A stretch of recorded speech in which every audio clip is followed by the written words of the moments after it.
Teacher number 7, David Softley. Canadian Guide to American Road Trips. Canadian Guide to American Road Trips, David Softley.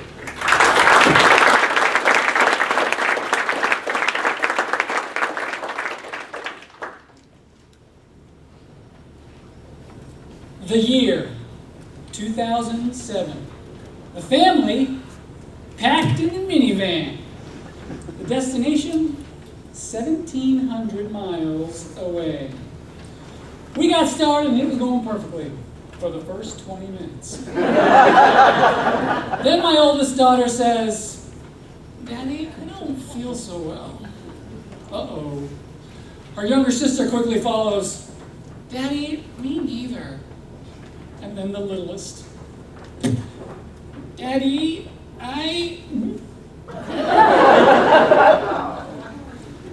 In perfect unison, my 3 daughters vomited everywhere. Window to window, floor to ceiling, a tsunami of gastric bile and bits. The minivan would never smell the same. My children would proceed to vomit 11 times on that trip in the van. But that was 100,000 miles ago. I've learned a lot since then. Mr. Contest Master, fellow Toastmasters and guests, my name is David Softley, and I'm a veteran of the Great American Road Trip. I'm also Canadian.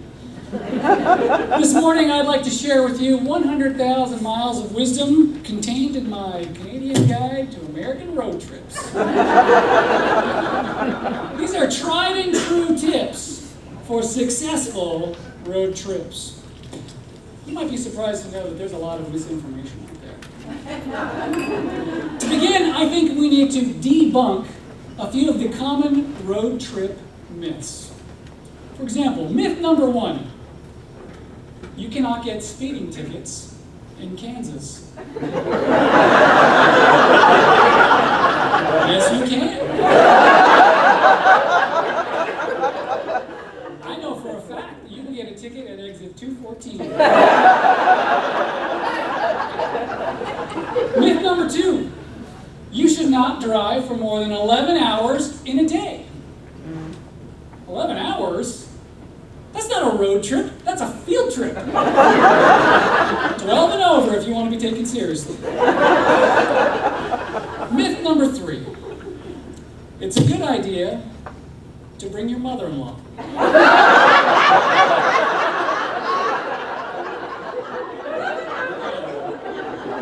It is not. So now that we've got those myths out of the way, let's share with you some helpful tips. Tip number 1. Emotion commotion. Car sickness may be the most serious threat to any road trip. Unfortunately, your attempts to prevent car sickness may actually prove more detrimental to your trip than getting sick. Let me explain. One popular website provides the following advice for preventing car sickness. They suggest you don't turn around or look side to side too much. Close your eyes and eat mint leaves. Journey with me for a minute. Imagine we are driving through the Rocky Mountains.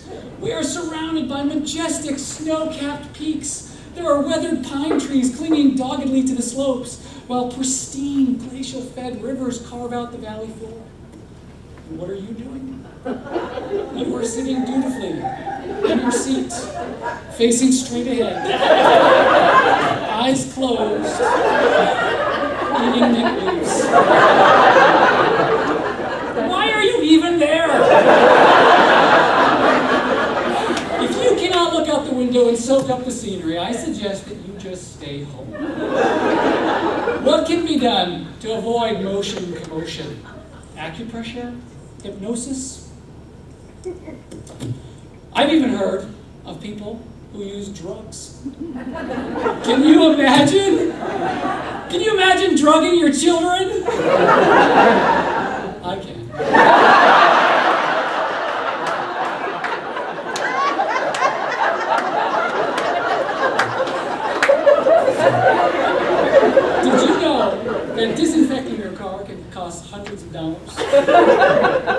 But this little bottle of Dramamine only cost $6.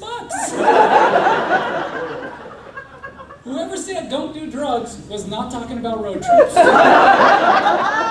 are the answer. Tip number 2, managing the one. Who is the one? The one is responsible for lost time, poor gas mileage, and frequent irritation. Who is the one? The person with the 2-ounce bladder. You know who this person is. Without proper management of the one, your road trip will quickly spiral into an endless potty parade. What can be done? My sister has 5 sons. She managed this issue by passing around a jar. That is not the solution. The correct solution is shame.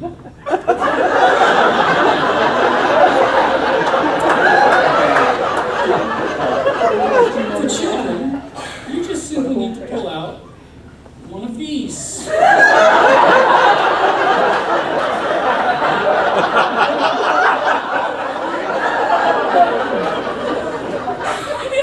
At how much extra storage capacity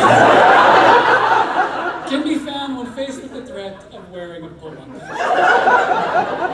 With adults, the technique is a little more subtle. When asked for yet another bio break, simply respond incredulously, "Again? Really?" They will sheepishly hold it, and you will have bought yourself 50 more miles. Please note, that tip does not work with pregnant women. Road trips can be a great, memorable experience if you plan accordingly and do it right. I've previewed a few of the myth-busting tips and tricks from my Canadian guide to American road trips. But before I leave you, I want to leave you with one final tip. Before you start your adventure, you need to ask yourself 3 questions. 1, will I be traveling through Kansas? 2, if yes, is my license and registration accessible? And 3, when selecting the snacks for your trip, please ask yourself, what will this look like the second time?